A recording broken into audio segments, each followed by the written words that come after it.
عراق کے سابق صدر صدام حسین، جن کی پھانسی پر امریکی فوجی بھی روئے۔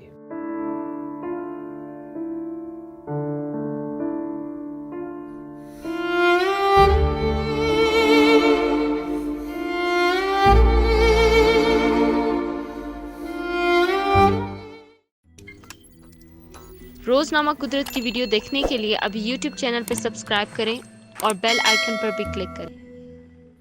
آج سے ٹھیک 14 برس قبل یعنی 30 دسمبر 2006 کو عراق کے سابق صدر صدام حسین کو پھانسی دے دی گئی تھی۔ عراق کے سابق صدر صدام حسین کو سیکیورٹی پر مامور 12 امریکی فوجی ان کی زندگی کے بہترین دوست تو نہ تھے، تاہم ان کے آخری ایام میں بہترین ساتھی رہے۔ یہ 551 ملٹری پولیس کمپنیوں سے منتخب ہوئے تھے اور انہیں سپر 12 کہا جاتا ہے۔ ان محافظوں میں سے ایک ول بارڈنور بھی پر تھے، جنہوں نے دی پرزنر ان ہز پیلس کتاب لکھی، جس میں انہوں نے صدام حسین کی زندگی کے آخری دنوں کے بارے میں لکھا۔ بارڈنورپر کا کہنا ہے کہ جب صدام حسین کو پھانسی دینے والے اہلکاروں کے سپرد کیا جا رہا تھا تو ان کی تمام محافظوں کی آنکھوں میں آنسو تھے۔ اپنے ایک ساتھی ایڈم فوگرسن کا حوالہ دیتے ہوئے کتاب کے مصنف ول بارڈنور نے لکھا کہ ہم نے صدام کو کبھی بھی نفسیاتی مریض اور قاتل کے طور پر نہیں دیکھا، ہم اسے گرینڈ فادر کے طور پر دیکھتے تھے۔ عراق کے سابق صدر صدام کو اپنے 148 مخالفین کے قتل کے جرم میں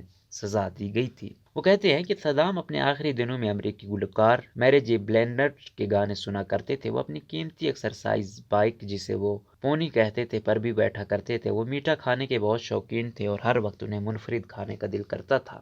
بارڈنورپر کہتے ہیں کہ آخری ایام میں صدام کا دوسروں کے ساتھ رویہ بہت نرم تھا اور انہیں یہ تاثر نہیں چھوڑا کہ وہ بہت ظالم حکمران تھے۔ کاسترو نے سکھایا کہ سگار کیسے پیتے ہیں۔ صدام کو سگار پینے کا بہت شوق تھا، جسے وہ اپنے پاس رکھا کرتے تھے۔ وہ کہتے تھے کہ انہیں سگار کا استعمال فیڈل کاسترو نے سکھایا تھا۔ انہیں باغبانی کا بھی بہت شوق تھا۔ وہ اپنے قید خانے کے گرد موجود بکھری ہوئی جھاڑیوں کو خوبصورت پھولوں کے طور پر لیتے تھے۔ صدام اپنے خوراک کے حوالے سے بھی بہت حساس تھے۔ ناشتے میں پہلے آملیٹ، پھر مفنر اور پھر تازہ پھل کھاتے تھے، لیکن اگر آملیٹ کہیں سے بھی ٹوٹ جاتا تو وہ اسے کھانے سے انکار کر دیتے تھے۔ بارڈنورپر کہتے ہیں کہ صدام نے ایک بار اپنے بیٹے کے حوالے سے ایک واقعہ سنایا۔ ایک دن صدام کے بیٹے ادے کی پارٹی میں بہت سے لوگ زخمی اور ہلاک ہو گئے۔ صدام نے غصے میں حکم دیا کہ ادے کی تمام گاڑیوں کو آگ لگا دی جائے۔ صدام کہتے تھے کہ انہوں نے بیٹے کی تمام قیمتی گاڑیوں، جن میں فراری، پورشے بھی شامل تھیں، کو جلائے جانے کے مناظر دیکھے۔ ایک بار ایک امریکی سپاہی جو کہ صدام کی حفاظت پر مامور تھے، انہیں اپنے بھائی کی موت کے بارے میں بتایا تو جواب میں صدام نے کہا کہ تم مجھے آج سے اپنا بھائی سمجھو۔ انہوں نے ایک دوسرے محافظ سے کہا کہ اگر مجھے میرے اپنے پیسے کو استعمال کرنے کی اجازت ملے تو میں تمہارے بیٹے کی تعلیم کے اخراجات ادا کرنے کے لیے تیار ہوں۔ مصنف کا کہنا ہے کہ ایک شب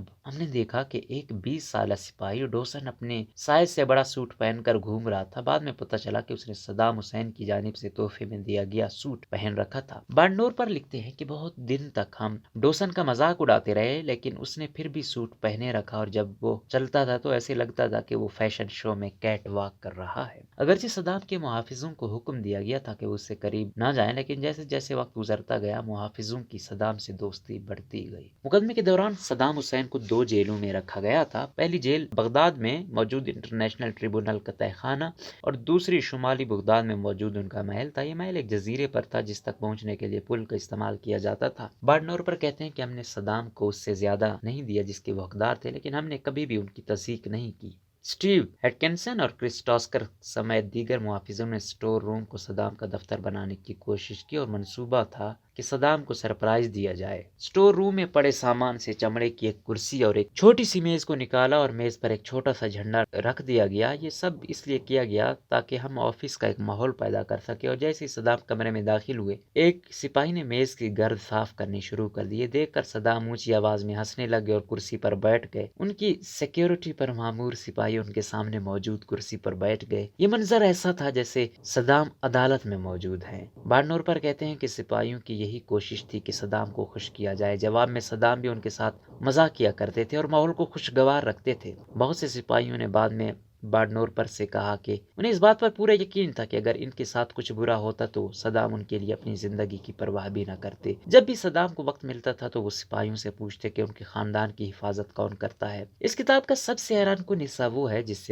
میں وہ بتایا گیا کہ امریکہ کا دشمن سمجھے جانے والے صدام کی موت پر سپاہی بہت غمگین ہوئے۔ ان سپاہیوں میں شامل ایڈم روتھرسن نے بارنورپر کو بتایا کہ جب صدام کو پھانسی دے دی گئی ہمیں لگا ہم نے اسے دھوکہ دیا ہے، ہم خود کو قاتل تصور کرتے تھے، ہمیں لگا جیسے ہم نے ایک ایسے شخص کو قتل کر دیا ہے جو ہمارے بہت قریب تھا۔ جب صدام کو پھانسی دے دی گئی اور ان کی لاش کو باہر لایا گیا تو باہر موجود ہجوم میں شامل لوگوں نے ان پر تھوکنا شروع کر دیا اور انہیں گالیاں دینے لگے۔ بارنورپر لکھتے ہیں 12 میں سے ایک نے کوشش کی کہ وہ ہجوم کو ایسا کرنے سے روکے، تاہم ان کے ساتھیوں نے اسے واپس کھینچ لیا۔ ایک اور سپاہی سٹیو ہچنسن نے امریکی فوج سے استعفیٰ دے دیا۔ سٹیو اس وقت جارجیا میں اسلحے سے متعلق ٹریننگ دیتے تھے۔ سٹیو کے مطابق انہیں کہا گیا تھا کہ وہ صدام کی لاش کی بے حرمتی کرنے والوں سے نہ الجھیں۔ مصنف کا کہنا ہے کہ اپنے آخری ایام میں صدام کو توقع تھی کہ انہیں پھانسی نہیں دی جائے گی۔ 30 دسمبر 2006 کو صدام حسین کو صبح 3 بجے اٹھایا گیا۔ انہیں بتایا گیا کہ انہیں کچھ ہی دیر میں پھانسی دے دی جائے گی۔ صدام کو مایوسی ہوئی، وہ خاموشی سے جا کر نہائے اور پھانسی کے لیے خود کو تیار کرنے لگے۔ اپنی پھانسی سے کچھ ہی دیر پہلے صدام نے سٹیو کو باہر بلایا اور اپنی کلائی پر بندی گھڑی اسے دے دی۔ اب بھی جارجیا میں سٹیو کے گھر میں وہ گھڑی محفوظ ہے اور اس کی ٹک ٹک